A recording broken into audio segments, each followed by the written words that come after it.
Will you please win it fast? Win it, but you have to win it fast. The only story of what has been happening since these bans have taken place. Vos côtés.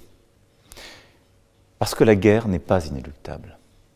Et la France ne cessera de dire que l'avenir du Liban doit s'écrire au Liban et par le peuple libanais.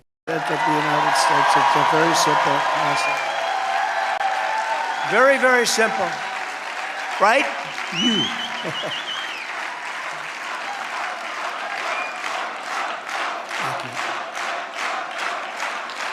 Thank you, everybody. Under my leadership, America will once again stand shoulder to shoulder with our friend and ally, the State of Israel. Right now, all they do is fight the State of Israel. Don't do this, don't do that. I will support the same people that gave us Afghanistan are telling you what to do, by the way, which every one of those generals should have been fired. You know, I knocked out ISIS in 4 weeks. It was supposed to take 5 years. I did it in 4 weeks. I had great generals. We have the greatest army in the world, but not the people that are on television. These are people that don't know what the hell they're doing. They should have all been fired.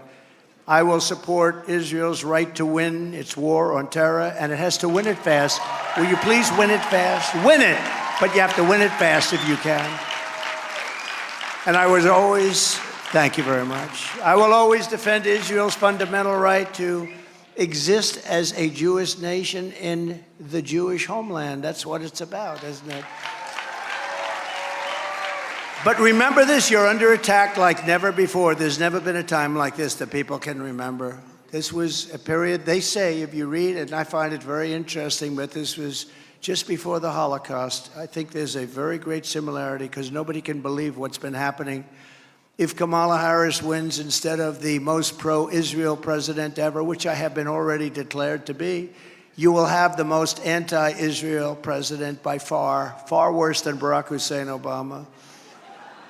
Over the past 12 months, Kamala Harris has repeatedly demanded an immediate ceasefire to save Hamas. She wants to save Hamas. Meanwhile, she and Biden deployed U.S. military to build a $230 million pier to resupply Hamas. The pier didn't work out too well. Every time there was a little rough weather, the thing got ripped apart. Those of you in the real estate business know what I'm going to say. Those contractors. And in her mind is preventable. Yeah. Preventable. That word keeps coming to her. Mm-hmm.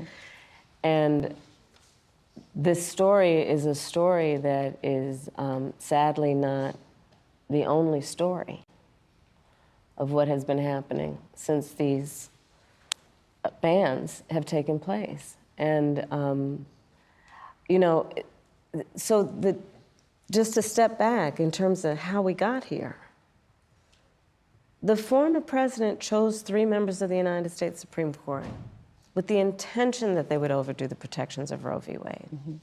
And they did as he intended, and in state after state, including yours, these abortion bans have been passed that criminalize healthcare providers.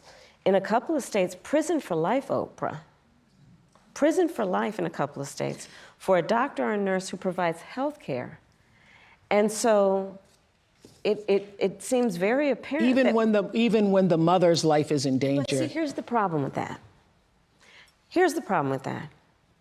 So is she on death's door before you actually decide to give her help? Mm-hmm.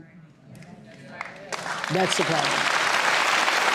Is that what we're saying? Yeah. That you've got to prove you're on death's door. Like literally a doctor or a nurse has to say, she might die any minute, better give her now care. Mm-hmm. Because otherwise I might go to prison for life in some cases. Mm. Think about what we're doing in terms of saying that certain people who are in these state houses, and then starting with the former president of the United States, think they're in a better position than a doctor or a nurse to determine when their patient needs medical care. This literally, and Amber's story highlights the fact that among everything that is wrong with these bans and what has happened in terms of the overturning of Roe v. Wade, it's a healthcare crisis. It's a healthcare crisis that affects the patient and the profession. And going back to Hadley's story, and Hadley, you've been so remarkable in telling your story and being so strong in the way you do it. And both of these Більше 200 пацієнтів та 60 осіб персоналу. Триває евакуація людей і перевіряється, чи є люди під завалами. Відомо вже про поранених, щонайменше одна людина загинула. Мої співчуття. Росія не могла не знати, що цей пансіонат для літніх людей не військова база, не військовий об'єкт. За одну сьогоднішню добу на цей час російські війська застосували вже майже 90 керованих авіабомб по наших містах, по українських позиціях. Обов'язково відповімо російській армії на цей терор. Відчутно відповімо. Сьогодні було багато роботи з військовими, зі спеціальними службами, доповідь головкома Сирського, доповідь служби зовнішньої розвідки, нарада з міністром оборони України та головою Служби безпеки України. Формуємо наповнення для детальних ґрунтовних перемовин з партнерами. Це стосується як Донеччини, так і інших напрямків. Зараз силам оборони України вдалося зменшити штурмовий потенціал окупанта на Донеччині. Ситуація залишається вкрай складною. Важкі бої щоденно. Курахівський напрямок, Покровський. Але максимум робимо для стійкості наших бойових бригад. І окрема операція в Курській області. На цей напрямок вже вдалося відволікти близько 40 тисяч російських військових.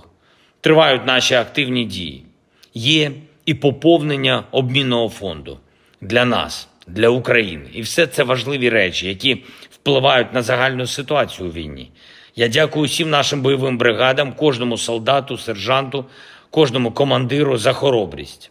Ще одне. Готуємось до важливих перемовин з нашими європейськими партнерами, з президенткою Єврокомісії Урсулою фон дер Ляєн. Зараз Régional, aucun intérêt privé, aucune fidélité à quelque cause que ce soit ne mérite de déclencher un conflit au Liban. Enfin, plus que jamais, il vous faut dans cet instant un président pour assumer la conduite du pays face aux menaces qui pèsent sur vous. Et c'est la responsabilité de toutes les formations politiques de prendre leurs responsabilités et au président du Parlement de les réunir au plus vite. Je le sais, dans la confusion, dans le chagrin, l'espoir est une denrée rare. Dans cette confusion, dans ce chagrin, la France se tient à vos côtés. Parce que la guerre n'est pas inéluctable. Et la France ne cessera de dire que l'avenir du Liban doit s'écrire au Liban et par le peuple libanais. Voilà, mes chers amis, ce que ce soir je voulais vous dire, et au nom de mes compatriotes, vous redire à nouveau notre amitié fraternelle, et vous dire que la France est et restera le garant de cette exigence et de cette espérance.